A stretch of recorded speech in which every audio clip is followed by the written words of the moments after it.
सोचो कि तुम इंसान नहीं एक जंगली हाथी हो। तुम अपनी मस्ती में जंगल में घूम रहे हो, लेकिन तभी तुम्हारी नज़र एक लोहे के भारी भरकम पिंजरे पर पड़ती है जिसके अंदर ताजे और रसीले गन्ने के टुकड़े रखे हैं। इंसान ने उसे इस तरह बनाया है कि एक छोटा सा छेद है जहाँ से तुम अपनी सूंड अंदर डाल सकते हो। तुम गन्ने की खुशबू से खींचे चले जाते हो, तुम अपनी सूंड अंदर डालते हो और ढेर सारे गन्ने के टुकड़ों को मजबूती से लपेट लेते हो। लेकिन जैसे ही तुम सूंड बाहर खींचने की कोशिश करते हो वो अटक जाती है। क्यों? क्योंकि गन्ने के गुच्छे ने तुम्हारी सूंड का सिरा मोटा कर दिया है। अब तुम घबरा जाते हो, तुम चिंगाड़ते हो, तुम्हें दर्द होता है, तुम्हें लगता है कि इस पिंजरे ने तुम्हें पकड़ लिया है। तुम खुद को बेबस महसूस करते हो, लेकिन असलियत क्या है? क्या पिंजरे ने तुम्हें पकड़ा है?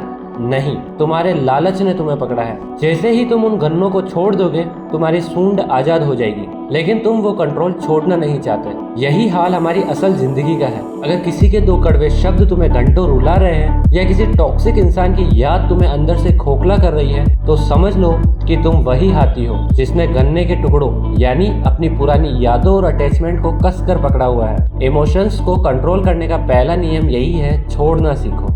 पॉइंट 2, इमोशन से भागना नहीं है, उन्हें फेस करना है। अक्सर लोग कहते हैं मैंने उसे छोड़ तो दिया, पर उसका ख्याल आते ही सीने में दर्द होता है। ये बिल्कुल ऐसा ही है कि आप कीचड़ से बाहर निकलने के लिए कूदे तो सही, लेकिन फिर से उसी कीचड़ में जा गिरे। इमोशंस को वश में करने का दूसरा तरीका है, इमोशंस से डरो मत। अक्सर हम डरते हैं कि कहीं हमें पुराने घाव याद ना आ जाए, कहीं हम फिर से कमजोर न पड़ जाए। मैंने अपनी जिंदगी में सीखा है कि जिस चीज से तुम भागोगे वो तुम्हारा पीछा करेगी। अगर कोई ट्रॉमा है, कोई दुख है, तो उसे आने दो, उसे अपने दिमाग में शोर मचाने दो। इसे ऐसे समझो, अगर कोई बात बहुत पुरानी है तो उसे झेलने में 1 हफ्ता लगेगा, और अगर कोई ताजा जख्म है तो ज्यादा से ज्यादा 3 महीने। उसे एक्सेप्ट करो, चाहे तो अकेले में बैठकर रो लो, लेकिन उसे दबाओ मत। एक समय ऐसा आएगा जब तुम्हारा दिमाग उस बात से बोर हो जाएगा। तुम कहोगे हाँ ठीक है, बहुत दुख मना लिया, अब आगे बढ़ते हैं। जिस दिन बोरियत आ गई समझो तुम आजाद हो गए।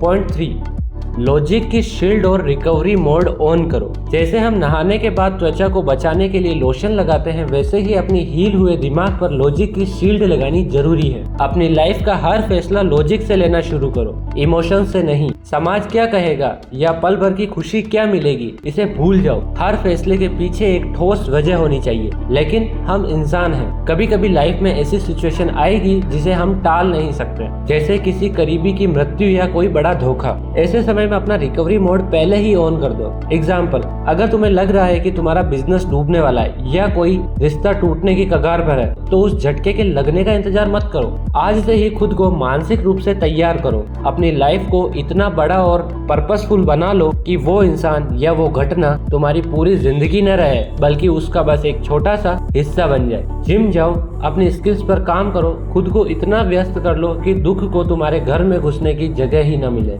पॉइंट 4, बिन बुलाए मेहमान का इलाज। ये आखिरी तरीका है उन लोगों के लिए जो सब कुछ ट्राई कर चुके हैं फिर भी उनका मन शांत नहीं हो रहा। अगर तुम्हारा दिमाग अभी भी तुम्हें छोटा और नाकाम महसूस करा रहा है तो उसे जवाब देना बंद कर दो। उसे बोलो ठीक है, तुझे लगता है मैं बुरा हूँ, तुझे बड़बड़ाना है तो बोलता रह। मैं तुझे अपने दिमाग के एक कोने में रहने की परमिशन देता हूँ, लेकिन मैं अपना काम बंद नहीं करूंगा। ये वैसा ही है जैसे घर में कोई बिन बुलाए मेहमान आ जाए जो जाने का नाम न ले। अगर तुम उसकी खातिरदारी बंद कर दोगे तो वो खुद ब खुद बोर होकर चला जाएगा। अपने इमोशंस को अटेंशन देना बंद करो, वो अपने आप दम तोड़ देंगे। एक बात दिमाग में बिठा लो, आप इमोशंस को पूरी तरह खत्म नहीं कर सकते, लेकिन आप खुद को इतना मजबूत बना सकते हैं कि वो आपको तोड़ न सके। असली ताकत दर्द न होने में नहीं है, बल्कि दर्द होने के बावजूद सही रास्ते पर चलते रहने में है। अगर इस वीडियो ने आपकी थोड़ी भी मदद की है तो इसे अपने उस दोस्त को जरूर भेजें जो इस वक्त किसी इमोशनल दौर से गुजर रहा है। आपकी एक शेयरिंग किसी की जिंदगी बदल सकती है। थैंक्स फॉर वॉचिंग, मिलते हैं नए वीडियो में। जय हिंद।